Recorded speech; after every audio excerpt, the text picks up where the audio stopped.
Hey everyone, so let's talk about keeping a beta in a community tank versus keeping a beta basically by themselves. So, for instance, here in my 45-gallon tank, which is of course the big one there, I have a male baby beta, and he is in there with a bunch of guppies. He's in there with some platies, some cory cats, see a ghost shrimp. Whereas in the smaller tank, which is a 5-gallon tank, which is the top fin escape, I have a female glowfish beta who's in there by herself with nobody else at all. So let's first talk about keeping them by themselves in their own tank here. So we're gonna talk about some pros and cons here.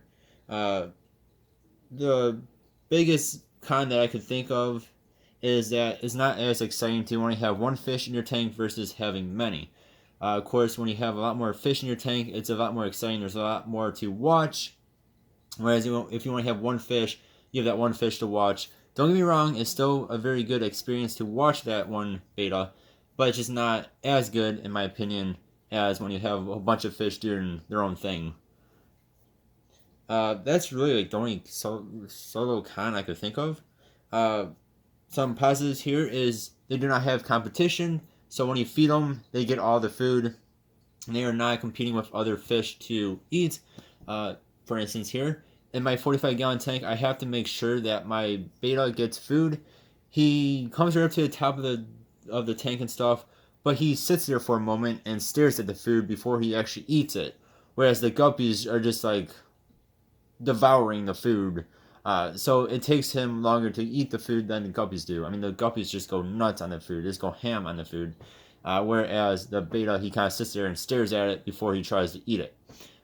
Whereas if they're by themselves, it doesn't matter how long they take to eat said food because they're by themselves and no one's trying to eat it before the beta eats it. So that's a probably big, big positive of keeping them solo versus community tank here. Another positive here is that you can keep them in a smaller tank. I would now recommend somewhere around 5 gallons. 2.5 being the smallest, but 5 gallons seems to be like perfect 5 or 10 gallon tank. So you don't have to have them in as big of a tank as you would a community tank. If you're going to be keeping a beta in with other fish, I would recommend at least a 10 gallon tank, if not a 20 gallon tank. That will help deter them from fighting with the other fish. So you can keep them in a smaller tank. And now, if you do keep a beta by himself, you can keep them. You should be able to keep them with ghost shrimp or snails. They usually do not bother ghost shrimp or snails. Not saying they won't bother them, but a lot of times you can keep them with ghost shrimp or snails. Especially snails, since snails have the hard shell. Bears usually don't care. Some will still peck at them, but over time they'll learn that hey, this is not food. The same with ghost shrimp. As ghost shrimp get good size, they usually do not bother them. Now, baby shrimp, they will probably try to eat like any other fish will try to eat.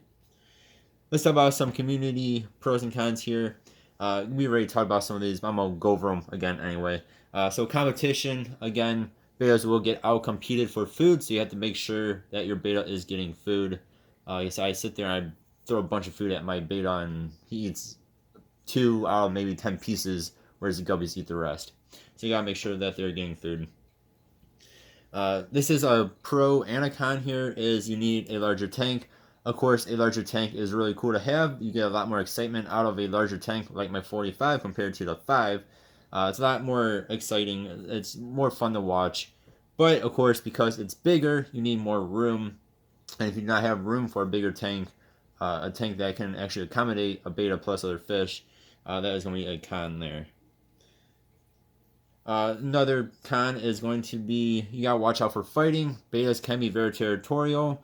Other fish can beat up betas as well. Especially if you try to keep them in with something like a barb or little fin nippers and stuff. You gotta make sure that beta's not beating up the other fish and the other fish are not beating up the beta. Especially if your beta has long fins. So a lot of fish do like to nip at long fins. Positive here is again you get more fish in a bigger tank, so you're not only stuck with one fish, quote unquote stuck with one fish here. You get a lot more excitement out of having multiple fish, especially if you do something like I do and have a crazy amount of guppies in your tank. maybe a little bit overstocked. But you just, you can watch 50 fish instead of one fish. Another one here is, again, you get more diversity, being as you have more options for fish. Again, you're not stuck with just one beta. So you can have guppies, you can have platies, you have cory cats, you can have more shrimp, you can have a bunch of snails, you can have whatever. So you can pick out different types of fish, and you're not only stuck, again, quote unquote, stuck with one type of fish.